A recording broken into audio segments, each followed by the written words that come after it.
வணக்கம். நம்ம இங்கே நுங்கம்பாக்கத்தில் எழுந்தருளி இருக்கும் அருள்மிகு கற்கோடியம்மன் வரலாறு பற்றி தான் பார்க்க போகிறோம். அவங்களோட சிறப்புகளும் மகிமைகளும் நான் சொல்கிறேன் உங்களுக்கு. இந்த நுங்கம்பாக்கத்தில் கிட்டத்தட்ட ஒரு 250-300 வருஷத்துக்கு முன்னாடி இருக்க அந்த பழமையான கோயில் இது. இந்த கோவிலில் பார்த்தீங்கன்னா இந்த அம்பாலோட பேர் பார்த்தீங்கன்னா கற்கோடி அம்மன் பேர் இப்போது இருக்குது. ஆனால் இந்த அம்பாலோட பேர் பார்த்தீங்கன்னா கார்கோடி அம்மன். இந்த காலகட்டத்திலாம் கார்கோடி அம்மன் தான் கூப்பிடுவாங்க.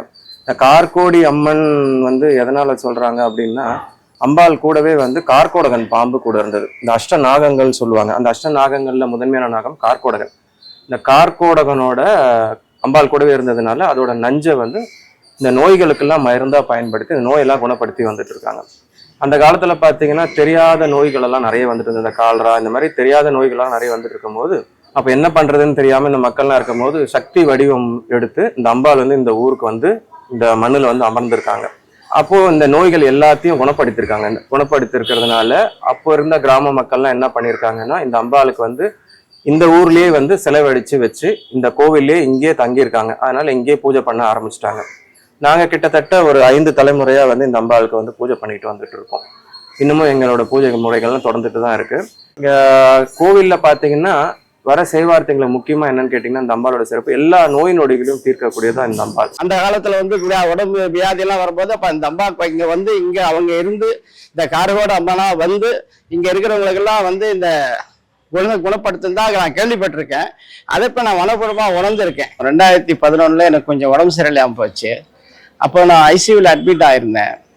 அப்போ என்ன பண்றதுன்னே தெரியாது. எங்க ஒய்ஃப் அவங்க எல்லாம் டாக்டர் போயிருக்கும் போது இன்னும் அவருக்கு இன்க்ரீஸ் ஆகாம இருந்தா எப்படியும் குணமாயிடுவார், எந்த உடல் உறுப்பு சேதம் இல்லாம நல்லபடியா குணமாயிடுவாருன்னு சொன்னாங்க. அப்போ அந்த அம்மா இங்க வந்துருச்சு, கயிறு வாங்கி கொண்டாந்து கொடுத்து இப்ப வேண்டிக்கிட்டாங்க. அதுபடி உண்மையிலேயே கண்ட்ரோல் ஆகி 2 days ஐசியூலேருந்து நான் வெளியே வந்துட்டேன். அதுக்கப்புறம் நான் ஜென்ரலா செக்கப்புக்கு டாக்டர்கிட்ட போகும்போது சொல்லுவாரு, நீங்க கும்பிடுற தெய்வம் தான் உங்களை கைவிடாம எந்த ஒரு குறையும் எல்லாம் உங்களை காப்பாத்திருக்காங்க. என்னதான் மெடிக்கலா வைத்தியம் பண்ணாலும் கூட உங்களுக்கு ஒரு சேதாரம் இல்லாம நீங்க இன்னைக்கு நல்லபடியா ஆரோக்கியமா இருக்கிறதுக்கு காரணம் நீங்க கும்பிடுற தெய்வம் தான் அப்படின்னு டாக்டர் சொல்லும் போது எனக்கே ரொம்ப பிரமிப்பா இருந்தது. அது உண்மையும் கூட. அதை நாங்க உணர்ந்தோம். காலையில மஞ்சள் கயிறு கட்டுவோம். இங்க வரவங்களுக்கு எல்லாம் மஞ்சள் கயிறு கட்டுவோம். அதுலயும் உங்களுக்கு பல நோய்கள் குணமாவது கண் கூட காணலாம் நம்ம. அதுக்கப்புறம் பாத்தீங்கன்னா இங்க திருஷ்டி எடுப்போம். இந்த கண் திருஷ்டி எடுப்போம். எலுமிச்சம்பழத்துல கண் திருஷ்டி எடுக்கிறது உண்டு. அதுக்கப்புறம் இந்த அம்பாளுக்கு கிட்ட நம்ம வேண்டது எல்லாமே நடக்கும். என்னன்னு கேட்டிங்கன்னா, இப்போ திருமணம் ஆகாதவங்க, திருமணம் வேண்டி வரவங்க எல்லாம் திருமணம் ஆகணும்னு சொல்லிட்டு வேண்டி வருவாங்க. ஒரு சில பேருக்கு உடனடியாக நடக்கும், ஒரு சில பேருக்கு கொஞ்சம் தாமதமாகும், ஆனால் கண்டிப்பா நடக்கும். குழந்தை பாக்கியம் இல்லாதவங்க எல்லாம் நிறைய பேர் வருவாங்க. குழந்தை பாக்கியம் கண்டிப்பா கொடுப்பாங்க. ஸ்தல விருஷம் இது ரொம்ப விசேஷமான ஸ்தல விருஷம் இது. இது இருக்கிறதுனால இது ரெண்டும் ஒன்னா இருக்கிறதுனால கல்யாணம் ஆகாதவா இங்க சுத்தினா கல்யாணம் நடக்கும். அப்புறம் தொட்டில் கட்டினா அவளுக்கு குழந்தை பிறக்கும். இதனுடைய விசேஷம் என்னன்னா, திங்கக்கிழமையே இங்க ஒரு சின்ன ஸ்லோகம் தான். மூலதோ பிரம்ம ரூபாய, மத்தியதோ விஷ்ணு ரூபாய, அத்தியதோ சிவரூபாய அப்படிங்கிற மாதிரி பிரம்மா விஷ்ணு சிவன் 3 பேருமே இந்த மரத்துல குடிக்கொண்டு இருக்கா எங்க இருந்தாலும். அதனால இவரை வழிபடுறது ரொம்ப விசேஷம். நம்பகத்தன்மையோட நம்ம வரணும். இம்மா நம்ம ஏதோ கோவிலுக்கு வந்தோம், சாமி பார்த்தோம், போனோம், ஆனா ஒன்றும் நடக்கல அப்படின்னு நினைக்க கூடாது. இப்போ இந்த அம்பாள்கிட்ட வரணும் அப்படின்னீங்கன்னா நீங்க இந்த அம்பாள் கிட்ட நேரடியா நின்று நீங்க பேசலாம். எதுக்குனாலும் இந்த அம்மாவை நான் கேட்குறேன். உடம்பு சரியில்லையா, எதுக்கும் அவங்க தான் எனக்கு எல்லாமே. 2 நேரமும் வருவேன். காலையில வருவேன், சாயந்தரம் வருவேன். ஆனா நல்ல சக்தி தான். கயிறு கட்டினா உடனே போயிடும். ஒரு 10 நிமிஷம் அம்பாள் முகத்தை நின்று பார்த்துட்டு நீங்க அம்பாள் கிட்ட தன்னோட தாய் மாதிரி நினைச்சு நீங்க அந்த அம்பாள்கிட்ட நின்று அவங்க முகத்தை நேரா பார்த்து நீங்க என்ன வேண்டுதலோ வேண்டுனீங்களோ உங்ககிட்ட பேசுவாங்க. நீங்க உணர்வு பூர்வமா நீங்க அதை அனுபவிக்கலாம். நீங்க எந்த விஷயம்னாலும் அம்மா கிட்ட சொன்னா அது உடனே நடக்கும். ஒரு தடவை என் குழந்தைக்கு அம்மா வந்துருச்சு. டாக்டர் கிட்ட போனா அதுதான் சொல்லிட்டாங்க. வீட்டுல கொண்டாந்து விட்டுட்டு இங்க கோயில்ல அழுது தீர்த்தத்துக்காக அழுது வேண்டேன். ஏம்மா நீ வந்தீங்கன்னா சந்தோஷம், ஆனா என் குழந்தை அவஸ்தைப்படுதுமா அப்படின்னு வேண்டிட்டு வீட்டுக்கு போறேன். குழந்தை விளையாடிட்டு இருக்கா, அவளுக்கு அது இல்லை. இன்னமும் அந்த ஆடி திருவிழா அப்பெல்லாம் வரணும்னா அந்த அவங்களோட வேண்டுதல், இந்த வருஷம் இதெல்லாம் நடந்துச்சுன்னா நான் வருஷம் இந்த வேண்டுதல் பண்றேன்னுலாம் சொல்லியிருக்காங்க. கண்டிப்பா தவறாம 4வது வாரம் ஆடி திருவிழா அப்போ இங்க வேண்டுதல் பண்ணிடுவாங்க. இன்னொரு முக்கியத்துவம் கேட்டீங்கன்னா, இப்போ வேப்பஞ்சலை கொடுப்பாங்க. இங்க நிறைய வேண்டுதல். இப்போ உடம்பு சரியாம இருக்காங்க, நான் இந்த இப்போ ஒரு ரொம்ப சீரியஸ் கண்டிஷன்ல இருப்பாங்க, ஹாஸ்பிட்டல் அட்மிட் ஆயிட்டு இந்த மாதிரி பிழைக்கிறதே ரொம்ப கஷ்டம்லாம் சொல்லுவாங்க. அந்த மாதிரி நேரத்துல வேண்டுதல் பண்ணி கயிறு மந்திரிச்சு வாங்கிட்டு போயிட்டு அவங்க கட்டி நல்லபடியாய் வருவாங்க. அப்போ அவங்க வேண்டுதல் பண்ணிப்பாங்க. செய்வார்த்தைகள் என்னன்னா, வருஷம் அந்த வேப்பஞ்சலை கொடுக்குறவங்களுக்கு ஆடி திருவிழா அப்படின்னும் போது அந்த மாதிரி உள்ள பக்தர்கள்லாம் நிறைய பேர் இருக்கிறாங்க. இந்த ஆடி மாசம் 4வது வாரம் வந்து கண்டிப்பா எங்க இருந்தாலும் வந்து வேப்பஞ்சலை கொடுத்துட்டு தான் அதுக்கப்புறம் போவாங்க, அவங்க சொந்த ஊருக்கே போவாங்க. அந்த மாதிரி சிறப்புகள்லாம் இருக்கு. அதுக்கப்புறம் கேட்டிங்கன்னா இங்க பிரசித்தி பெற்ற மை ஒன்று வைக்கிறோம்.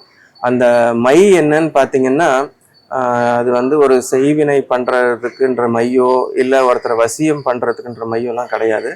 இது அம்பாள் கிட்ட பூஜை பண்ணி சிறப்பாக பண்ற ஒரு மை ஒன்று. அது வந்து எதுக்குன்னு கேட்டிங்கன்னா, காலையில நிறைய பேர் வந்து வச்சுட்டு போவாங்க. அது வந்து நமக்கு ஒரு பாசிட்டிவ் வைப் வந்து கொடுக்கும். நமக்கு நெகட்டிவ் திங்ஸ் கிட்ட இருந்தெல்லாம் கொஞ்சம் அதை ப்ரொடெக்ட் பண்ணி கொடுக்கும். உங்களுக்கு கண் திருஷ்டி படாமல் இருக்கிறது கொஞ்சம் அவாய்ட் பண்ணும். இந்த மாதிரி விஷயத்துக்கோசம் அந்த கருப்பு மை கொஞ்சம் வைக்கிறோம். அதுக்கப்புறம் என்னன்னு கேட்டிங்கன்னா, இந்த கோவிலில் அமாவாசை பௌர்ணமி தினத்துலலாம் வந்து அம்பாளுக்கு இருக்கிற சக்தியை விட அதீத சக்தி அதிகமாக இருக்கும், இன்னும் அதிகமாக இருக்கும் அம்பாளோட சக்தி. அது பார்த்தீங்கன்னா அந்த அமாவாசை தினத்தில் மட்டும் பார்த்தீங்கன்னா நாங்கள் இந்த படிகார கல்லுன்னு ஒன்று கொடுக்குறோம். இந்த படிகார பூஜை பண்ணி கொடுப்போம் அம்பாள்கிட்ட வந்து. அது வந்து எதுக்குன்னு பார்த்தீங்கன்னா, வீட்டுங்களுக்கு கடைங்களுக்கெல்லாம் வந்து வாசப்படியில் கட்டுறதுக்கு. அது அந்த அமாவாசை தினத்தில் மட்டும்தான் செய்கிறோம், வேற மற்ற தினத்தில் செய்கிறது கிடையாது. அந்த கல் எதுக்குன்னு கேட்டிங்கன்னா, இப்போது வீடுங்களில் பார்த்தீங்கன்னா ஒரே சண்டை சத்திரவாக இருக்கும், வீட்டில் பணம் காசு தங்காது. அதுக்கப்புறம் பார்த்தீங்கன்னா ஒரு தொழில் முடக்கம் இருக்கும், பிஸ்னஸில் ஒரு வியாபாரம் சரியாக போகாது. இது எல்லாமே வந்து கண் திருஷ்டியால் தான் மோஸ்ட்லி நடக்கிறது உண்டு. அதை நிவர்த்தி பண்ணுறதுக்கோசம் தான் இந்த மாதிரி ஒரு படிகார கல்கள்லாம் வந்து பூஜை பண்ணி அந்த தினத்தில் நாங்கள் கொடுத்துட்ருக்கோம். அதே மாதிரி குழந்தைங்களுக்குலாம் பார்த்தீங்கன்னா திருஷ்டி நிறைய போடும். அடிக்கடிக்கு குழந்தைங்களுக்கு உடம்பு சரியாமல் போகும், கீழே விழுந்து அடிபட்டுக்கிட்டே இருக்கும். இது எல்லாமே வந்து கண் திருஷ்டியால் இருக்குது. அந்த அமாவாசை தினத்தில் இந்த கருப்பு சகப்பு கயிறு வந்து கட்டுறது உண்டு. தினமும் இந்த மஞ்சள் கயிறு கட்டுறது வந்து உடம்பு சரியாமல் இருக்குது, அது தினமும் கட்டுவோம். ஒரு 3 நாள் 5 நாள் கையில் வச்சுட்டு அதை எடுத்து போட்டுருவாங்க. அமாவாசையில் கட்டுற கயிறு மட்டும் 1 மாதம் 2 மாதம் வரலாம் கையிலேயே வச்சுக்கலாம். அது 2 அமாவாசைக்கு ஒரு தடவை வந்து நீங்கள் மாற்றிக்கணும், இங்கே வந்து மாற்றிக்கணும். அதையும் நாங்கள் என்னன்றது சொல்லிடுவோம். ஆடி திருவிழான்னு பார்த்தீங்கன்னா ஆடி மாதம் 4வது வாரம் மட்டும்தான் இந்த அம்மாவுக்கு திருவிழா நடக்கும். பல கோவில், கருமாரியம்மன் கோவில், இந்த மாரியம்மன் கோவில், எல்லா அம்மன் கோவிலில் பார்த்தீங்கன்னா வெள்ளிக்கிழமை காப்பு கட்டுவாங்க, ஞாயிற்றுக்கிழமை கூழ் ஊற்றி திருவிழா பண்ணுவாங்க. ஆனால் இங்கே அப்படி கிடையாது, வியாழக்கிழமை காப்பு கட்டுவோம். இந்த வியாழக்கிழமை ஏன் நாங்கள் காப்பு கட்டுறோம்னா, இந்த அம்பாள் வந்து இந்த ஊருக்கு வந்து அமர்ந்த தினம் வந்து வியாழக்கிழமை தினத்துல தான் வந்திருக்காங்க. அதை பேஸ் பண்ணி தான் நாங்கள் வியாழக்கிழமை தினத்திலே காப்பு கட்டுறோம். எல்லா கோவிலும் காப்பு கட்டினோம்னா நட சாத்திட்டு போயிடுவாங்க, சன்னிதானம் சாத்திட்டு போயிடுவாங்க, மறுநாள் காலம்பரை தான் வந்து திறப்பாங்க. ஆனால் இங்கே மட்டும் அப்படி கிடையாது. காப்பு கட்டின தினத்துல இருந்து அந்த 4 நாட்கள் வந்து சன்னிதானம் மூலஸ்தானம் திறந்தே தான் இருக்கும். திங்கட்கிழமை மத்தியானம் சுவாமி வந்து இறங்கினதுக்கு அப்புறம் கும்பம் போட்டதுக்கு அப்புறம் தான் காப்பு கட்டுவாங்க. அது வரைக்கும் கோயிலே சாத்த மாட்டாங்க, ஃபுல்லாவே திறந்தே இருக்கும். அது ரொம்ப விசேஷம், பிரம்மாண்டமா நடக்கும். அது ஏன்னு கேட்டீங்கன்னா, இந்த அம்பாள் வந்து எல்லார் வீட்டுக்கும் அந்த நைட்ல மட்டும் வீதி உலா போயிட்டு வருவாங்க, அந்தந்த வீட்டுக்கு போயிட்டு வருவாங்க. நிறைய பேர் வீட்டில் அந்த காலத்துல வந்து எல்லாரும் வாசல் கதவு வந்து திறந்து வச்சுட்டு தான் தூங்குவாங்க. ஏன்னா அம்பாள் உள்ள வந்துட்டு போகணுன்றதுக்கோசம் திறந்து வச்சுட்டு தூங்குவாங்க. நான் சொல்றது வந்து அப்போ கிராமப்புறமா இருக்கும் போது. இப்போ நகரம் ஆயிடுச்சு, இப்போ நிறைய பேர் இங்க இருந்தவங்க எல்லாம் போயிட்டாங்க. ஆனா ஒரு சில குடும்பத்துல மட்டும் இன்னும் அந்த ஐதீகத்தை ஃபாலோ பண்ணிட்டு இருக்காங்க. நாங்களே அது உணர்வுபூர்வமா எங்க அம்பாள் நடந்து போறதெல்லாம் எங்களுக்கு இந்த கொலுசு சத்தெல்லாம் நல்லாவே கேட்கும். நாங்களும் காப்பு கட்டிட்டா இந்த கோவிலே தான் படுத்து தூங்குவோம். அம்பாள் மூலஸ்தானத்துல இருந்து இறங்கி கோவில ஒரு வலம் வந்துட்டு ஊருக்குள்ள போவாங்க. எல்லார் வீட்டுக்கும் போயிட்டு திரும்பவும் கோவிலுக்குள்ள வரும்போது திரும்பவும் கோவில் ஒரு வலம் வந்துட்டு மூலஸ்தானத்துக்குள்ள போயிடுவாங்க. இந்த 4 நாட்களும் அவங்க அந்த வேலையா செஞ்சுட்டு இருப்பாங்க. கூழ் வந்து இந்த கிராமப்புறங்கள்ல இருக்கும்போது இப்ப என்ன பண்ணுவாங்கன்னா, எல்லார் வீட்லயும் வந்து கூழ் ஊத்துவாங்க அம்பாளை வேண்டிக்கிட்டு. அப்போ இந்த அம்பாள் வந்து என்ன பண்ணுவாங்கன்னா, ஆசையா எல்லாரும் நமக்கோசம் கூழ் ஊத்துறாங்களே நம்ம மக்கள் எல்லாருமே அப்படின்றதுனால அந்த கூழை வாங்கி குடிக்கிறதுக்கோசம் இந்த ஊருக்குள்ள போயிட்டு எல்லார்கிட்டையும் கூழ் வாங்கி குடிப்பாங்க. இங்க நாங்க கூழ் ஊத்துனோம்னா என்ன ஆகும்னா, அம்பாள் இங்கேயே வாங்கி குடிச்சிட்டு இங்கேயே உட்காந்துப்பாங்க, யார் வீட்டுக்கும் போக மாட்டாங்க. அதனாலவே நாங்க இங்க கூழ் ஊத்துற பழக்கிறது நாங்க இங்க ஃபாலோ பண்றது கிடையாது. அதுக்கப்புறம் பாத்தீங்கன்னா நைட்டு விசேஷமா அம்பாள் நல்ல மகாராணி மாதிரி அலங்காரம் பண்ணிட்டு ஊர்வலம் போயிட்டு வருவாங்க. ஊர்வலம் போயிட்டு வந்ததுக்கு அப்புறம் இங்க மறுநாள் காலையில கும்பம் படையல் நடக்கும், அசைவ படையல். அன்னைக்கு ஒரு நாளைக்கு மட்டும் அசைவ படையல் அம்பாளுக்கு உண்டு. இந்த அம்பாள் பாத்தீங்கன்னா கிராம தேவதையா விளங்குறதுனால இந்த ஊருக்கு மட்டும் கிராம தேவதை கிடையாது, நுங்கம்பாக்கம் மட்டும் கிடையாது, பக்கத்துல இருக்க கோடம்பாக்கம், இந்த சைடுல இருக்க சேட்பட், இந்த 3 ஊருக்கும் இவங்க தான் கிராம தேவதை. கிராம தேவதைன்றது வந்து எப்படி சொல்லணும்னா, இப்போ நம்ம குலதெய்வம் இருக்கு, நம்ம எல்லாம் இப்போ வீட்டில் மொட்டை அடிக்கிறாங்க, காது குத்துறாங்க அப்படின்னும் போது நம்ம என்ன பண்ணுவோம்னா, முதல்ல பொங்கல் வச்சு அர்ச்சனை பண்றது வந்து குலதெய்வத்துக்கு தான் பண்ணுவாங்க. அதே மாதிரி தான் பார்த்தீங்கன்னா இந்த கிராம தேவதைகள்லாம் எப்படின்னா அந்தந்த ஊருக்கு வந்து ரொம்ப முக்கியமான தேவதைகளாக இருப்பாங்க. இப்போ ஏதாவது ஒரு கோவில் திருவிழா நடக்குது, இல்லை ஒரு வீடுங்களில் வந்து ஒரு விசேஷம் பண்ண போறாங்க கொள்றாங்க அப்படின்னா முதன்மையா இந்த அம்பாளுக்கு வந்து கிராம தேவதைக்கு இந்த மாதிரி ஒரு விசேஷம் பண்ண போறோம் அப்படின்னு சொல்லிட்டு இங்க வந்து அம்பாள்கிட்ட அர்ச்சனை பண்ணி உத்தரவு வாங்கிட்டு தான் அந்த விசேஷங்களாகட்டும் திருவிழாவட்டும் எல்லாமே நடத்துவாங்க. அது மாதிரி சிறப்பு வந்து இந்த அம்பாளுக்கு உண்டு. இந்த அம்பாளுக்கு வந்து பாத்தீங்கன்னா எப்படி சொல்றது, நிறைய சக்திகள் உண்டு. ஆனா என்னன்னா, உங்களை எடுத்த உடனே எல்லா காரியமும் கொடுத்துட மாட்டாங்க. கொஞ்சம் வந்து சோதனைகள்லாம் நிறைய கொடுப்பாங்க. இப்போ நீங்க வரீங்க, ஒரு வேண்டுதலுக்கு வரீங்க, நம்ம அந்த வேண்டுதல் நிறைவேறணும் அப்படின்னா உடனே பண்ண மாட்டாங்க. உங்களை வந்து கொஞ்சம் சோதிச்சு பார்ப்பாங்க. நீங்க நம்மளை நம்புறாங்களா, நம்ம எவ்வளவு சோதனை கொடுத்தாலும் இவங்க தாங்குறாங்களா அப்படின்ற மாதிரி எல்லாம் வந்து சோதிச்சு பார்ப்பாங்க.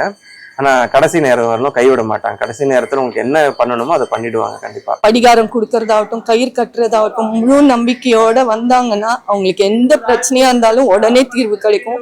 நான்லாம் இங்க வரும்போது 300 ரூபாய் சம்பளம் எங்க வீட்டுக்காருக்கு. ஆனா அது எப்படி சொல்லுவாங்க, 8 அடிக்கு ஒரு சின்ன ரூம்ல தான் இருந்தேன். ஆனா இன்னைக்கு ஒரு 7 கிரவுண்டுல உட்காந்துக்கிட்டு எல்லாத்தையும் பண்றேன்னா முழுக்க முழுக்க இந்த அம்மாவோட உத்தரவு தான். எந்த விஷயமா இருந்தாலும் எனக்கு அந்த அம்மா என்ன சொல்றாங்களோ அதை நடத்திக்கிட்டே போவேன். எனக்கு மனசுல இருந்தாலும் சொன்னேன்னா அதை உடனே நடத்தி கொடுப்பாங்க. எல்லாரும் வந்து நல்லபடியா வேண்டி பயனடையணும்னு வேண்டிக்கிறேன். இன்னும் பாத்தீங்கன்னா இந்த கோவில்ல வந்து சுத்தி பிரகாரம் பாத்தீங்கன்னா பாலமுருகர் இருக்காரு, பால விநாயகர் இருக்கிறாரு. அது பாத்தீங்கன்னா இன்னும் சிவன் ஒருத்தர் இருக்காங்க, நந்தீஸ்வரர் இருக்காரு. இந்த சிவன் பாத்தீங்கன்னா இப்பதான் தனிப்பட்ட முறையில பிரகாரத்துல வெளியில எடுத்து வச்சு அவருக்கு தனியா ஒரு சன்னிதானம் கட்டியிருக்கோம். 1950 நான் சொல்லும் போது பாத்தீங்கன்னா அம்பாள் பக்கத்திலேயே தான் இந்த சிவலிங்கர் வச்சு பூஜை பண்ணிட்டு இருந்தாங்க. அதுக்கப்புறம் தான் தனியா வச்சு அவருக்கு வந்து பூஜைகள் நடந்துட்டு இருக்கு. இப்போ பால விநாயகருக்கு பாத்தீங்கன்னா விநாயகர் சதுர்த்தி, சங்கட சதுர்த்தி, இந்த மாதிரி நிறைய விசேஷங்கள் நடந்துகிட்டே இருக்கும். பாலமுருகர் பாத்தீங்கன்னா சஷ்டி, தை கிருத்திகை, சுவாமி புறப்பாடு உண்டு, சந்தன காப்பு அலங்காரம், அபிஷேகம் எல்லாமே உண்டு. சிவனுக்கு பாத்தீங்கன்னா அவருக்கு வந்து ஐப்பசி பௌர்ணமியில அன்னாபிஷேகம் மாதிரி அன்னத்திலேயே அலங்காரம் பண்ணுவோம் ஃபுல்லா. அதுக்கப்புறம் சிவராத்திரி, மகா சிவராத்திரி ரொம்ப கோலாகலமா பிரம்மாண்டமா இருக்கும் இங்க சிவன் அலங்காரத்துல பாக்குறதுக்கு. அதுக்கப்புறம் சுத்து வட்டாரம் வந்து வரும்போது பாத்தீங்கன்னா கன்னிமார்கள் இருக்காங்க இங்க. கன்னிமார்கள் வந்து நிறைய பேருக்கு வந்து கன்னிமார்களுக்கும் மாதர்களுக்கும் வித்தியாசம் உண்டு. அது நிறைய பேருக்கு தெரியாது. மாதர்கள் பாத்தீங்கன்னா மகேஸ்வரி, வைஷ்ணவி, வாராகி, இந்திராணி, சாமுண்டி இவங்க தான் மாதர்கள். அவங்க வந்து திருமணம் ஆனவங்க. இப்ப நம்ம திருக்கோயில்ல இருக்கிறவங்க பாத்தீங்கன்னா கன்னியர்கள், திருமணம் ஆகாதவங்க. அவங்களுக்கு பேர்கள் உண்டு. சன்னாசி அம்மல், பட்டத்தால், அருந்தவம், பூவால், காத்தாயி, பச்சையம்மன், இந்த மாதிரி வந்து 7 பேர் தனித்தனியா உண்டு. இது கிராமப்புற கோவில்கள்ல தான் இந்த கன்னிமார்கள்ல நிறைய பார்க்கலாம்.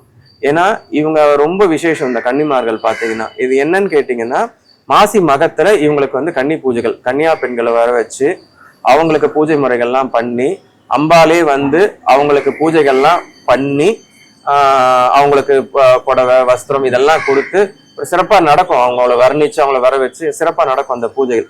ஏன் அந்த பூஜைகள் வந்து சிறப்பா பண்றோம்னு கேட்டீங்கன்னா, அம்பாளுக்கு என்ன சக்தி இருக்கோ அந்த 7 பேருக்கும் அதே சக்தி உண்டு. மாசி மகம் வந்து சப்த கன்னிகள். நாங்க வந்து என்ன பண்ணுவோம், 7 குழந்தைகளை அம்மனா பாவிச்சு அவங்க எல்லாருக்கும் அம்மன் மாதிரி இது பண்ணி மாசி பௌர்ணமி அன்னைக்கு, மகாமகம் அன்னைக்கு ரொம்ப விசேஷமா படையெல்லாம் போட்டு எல்லாம் பண்ணி அந்த குழந்தைகளை கன்னியா பாவிச்சு பூஜை பண்ணி அது ரொம்ப நல்லா நடக்கும். பொதுவா நம்ம ஒரு சிவாலயங்கள்ல போகும்போது பாத்தீங்கன்னா உள்ள போறதுக்கு முன்னாடி நந்தீஸ்வரரை வழிபட்டுட்டு தான் நம்ம வந்து உள்ள போயிட்டு ஐயா வணங்க போவோம். அதே மாதிரி பெருமாள் கோவில், வைணவ தலங்கள்லாம் போகும்போது கருட பகவானை சேவிச்சுட்டு அவர்கிட்ட உத்தரவு வாங்கிட்டு தான் நம்ம போயிட்டு பெருமாளை பார்க்க போவோம். அந்த மாதிரி இப்ப அம்பாள் கோவில்களுக்கெல்லாம் போனீங்கன்னா இந்த கருமாரியம்மன் இந்த மாதிரி கோயில்கள் இந்த கன்னிமார்களை வச்சிருப்பாங்க. நம்ம வந்தவொடனே கன்னிமார்களில் போயிட்டு தான் வணங்கிட்டு அவங்க கிட்ட உத்தரவு வாங்கிட்டு தான் அம்பாளை போய் நம்ம பார்க்க போகணும். ஏன்னா அவங்களதான் அம்பாளோட வலது கை. என்ன சக்தி அம்பாளுக்கு இருக்கோ அதே சக்தி அவங்களுக்கு இருக்கு. அதனால நான் இந்த மாதிரி ஒரு காரியத்துக்கோசம் வந்திருக்கேன், எனக்கு வேண்டுதல் இருக்கு, நான் இந்த காரியம் நடக்கணும் அப்படின்னு சொல்லிட்டு அவங்க கிட்ட அம்பாள் இதுக்கோசம் பார்க்க போறேன்னு உத்தரவு வாங்கிட்டு தான் நம்ம உள்ள போய் வேண்டணும். அதுக்கப்புறம் இந்த அம்பாளுக்கு பூஜைகள்லாம் சிறப்பு விசேஷங்கள்லாம் நடக்கும். தை பூசத்தன்னைக்கு வந்து குத்துவிளக்கு பூஜை நடக்கும். சிறப்பா இந்த மண்டபத்துல குத்துவிளக்கு பூஜை நடக்கும். அதுக்கப்புறம் பங்குனி உத்தரத்துக்கு வந்து பால் குடம் எடுப்போம். பால் குடம் அம்பாளுக்கு வந்து நிறைய பால் குடம் எடுப்பாங்க. ஊர் மக்கள், வெளியூர் மக்கள் எல்லாமே இந்த அம்பாள் பால் குடம் எடுத்து மூலவருக்கு, உற்சவருக்கு கூட இல்லை, மூலவருக்கே வந்து பால் குடம் அபிஷேகம் நடக்கும். அதுக்கப்புறம் சித்திரை மாசத்துல எல்லாம் பாத்தீங்கன்னா இந்த கத்திரி அபிஷேகம்லாம் நடக்கும். தினமும் அம்பாளுக்கு அபிஷேகம், காலை மாலை குளிர் வைக்கிறதுக்கு பால், இளநீர், பன்னீர் கொண்டு அவ்வளோ கொள்ள அபிஷேகம் நடந்துகிட்டே இருக்கும். அதுக்கேற்ற மாதிரி இந்த அம்பாளை எவ்வளவு குளிர வைக்கிறாங்களோ அவ்வளவும் இந்த ஊர் மக்கள் நோய் நொடி இல்லாமல் எல்லாரும் சிறப்பாக வாழ்ந்து வந்துட்டு இருக்காங்க இன்னமும். அதுக்கப்புறம் கேட்டிங்கன்னா இந்த அம்பாளுக்கு இன்னொரு சிறப்பு என்னன்னு கேட்டிங்கன்னா, அம்பாள் வந்து அலங்கார பிரியை. அலங்கார பிரியன்றதுன்னா எப்பயுமே நித்திய அலங்காரத்திலே இருப்பாங்க. அவங்களுக்கு வந்து இந்த சந்தன காப்பு, மஞ்சள், குங்குமம் இதெல்லாம் அலங்காரம் பண்ணுவோம். அது வந்து அவங்களுக்கு ரொம்ப பிடிக்கும் அந்த அலங்காரன்றதுனால நிறைய பேர் நிறைய வேண்டுதல் நடந்துகிட்டே இருக்கும். எடுத்தவொடனே அவங்க சொல்றது வந்து அம்பாளுக்கு வந்து காப்பு பண்ணணும், அலங்காரத்துல இருக்கணும்னு சொல்லிட்டு அலங்காரம் கொடுத்துட்டே இருப்பாங்க. அந்த ஆடி மாசம்லாம் ஒரு மாசம் ஃபுல்லா அலங்காரம் கண்டினியூஸா இருந்துகிட்டே இருக்கும். இந்த கோயில என்ன விசேஷம்னா எல்லா கோயிலையும் குங்குமம், விபூதி, பூ தான் கொடுப்பாங்க. இங்க நாங்க மஞ்சள் கொடுப்போம். ஏன்னாக்கா நாங்க அது மஞ்சள் வந்து அந்த அம்மனுக்கு ரொம்ப விசேஷம். எப்பவுமே அவ நித்திய கல்யாணி மாதிரி தினம் நல்ல பெரிய அலங்காரத்துல இருப்போம். அந்த மஞ்சள் வந்து அந்த காலத்துல இருந்தே நாங்க அரைச்சி தரோம். அதாவது குண்டு மஞ்சளை இடிச்சு ஊற வச்சு மிக்சிலாம் இல்லை, மேனுவலா உரல்ல இது பண்ணி அரைச்சி தருவோம். அதனால ரொம்ப பவர்ஃபுல். எல்லாமே வேண்டினதெல்லாம் கிடைக்கும்.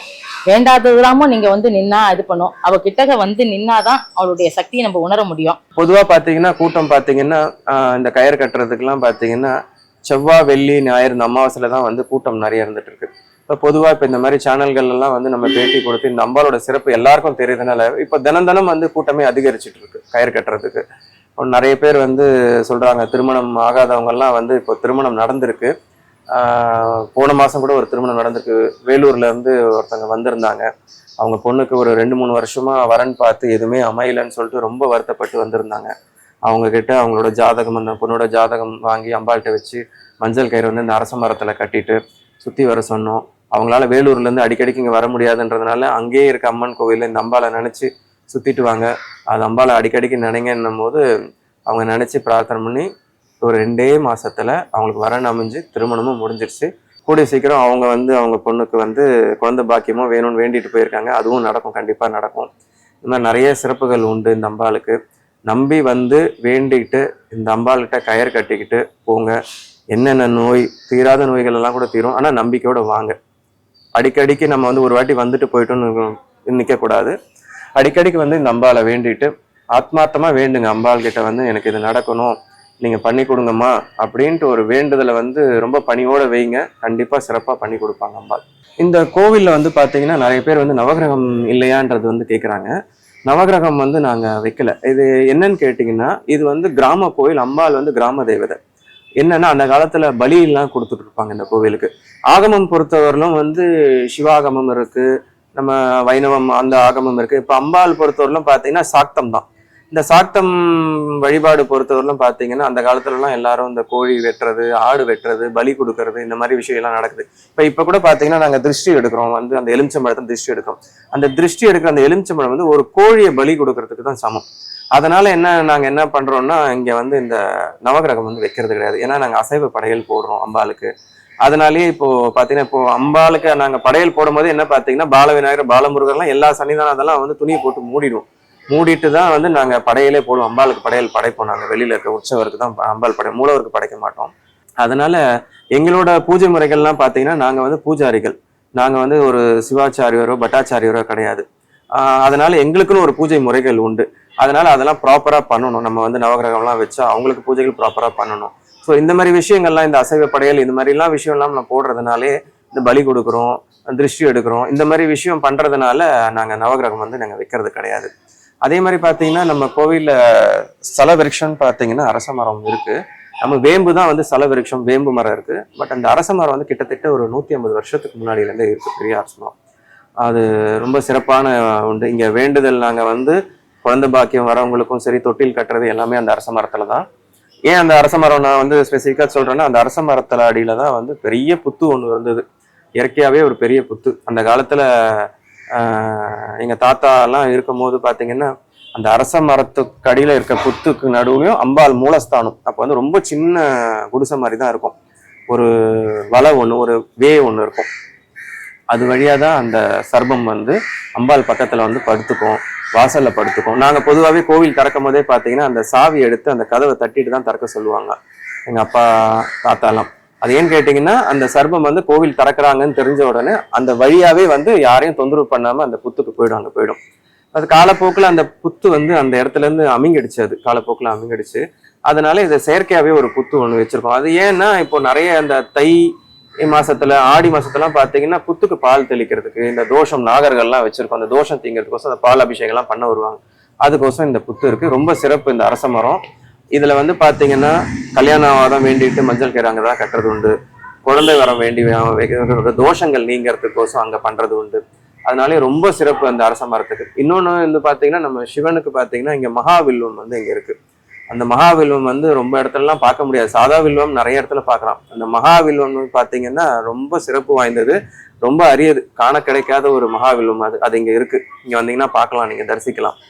காற்றை நம்ம பார்க்க முடியாது, ஆனா நம்ம உடம்புல டச் ஆகும்போது நம்ம ஃபீல் பண்றோம் இல்லையா? அந்த மாதிரி இவளோட பவர் வந்து நம்ம முன்னாடி நின்று அவ நம்ம பரிபூர்ணமா இவளை சரணாகதி அடைஞ்சா எல்லாமே ரொம்ப நன்னா நடக்கும், நல்லதே செய்வா. நிறைய கற்கொடியம்மன் எல்லாருக்கும் காவல் தெய்வம், எல்லை தெய்வம், கிராம தேவதை. ரொம்ப அதாவது எங்க ஃபேமிலிக்குன்னு இல்லை, நுங்கம்பாக்கத்துல எல்லாருக்குமே ரொம்ப பரிபூர்ணமா நம்பி வருவாங்க. எல்லாருமே ரொம்ப சக்சஸ் இங்க.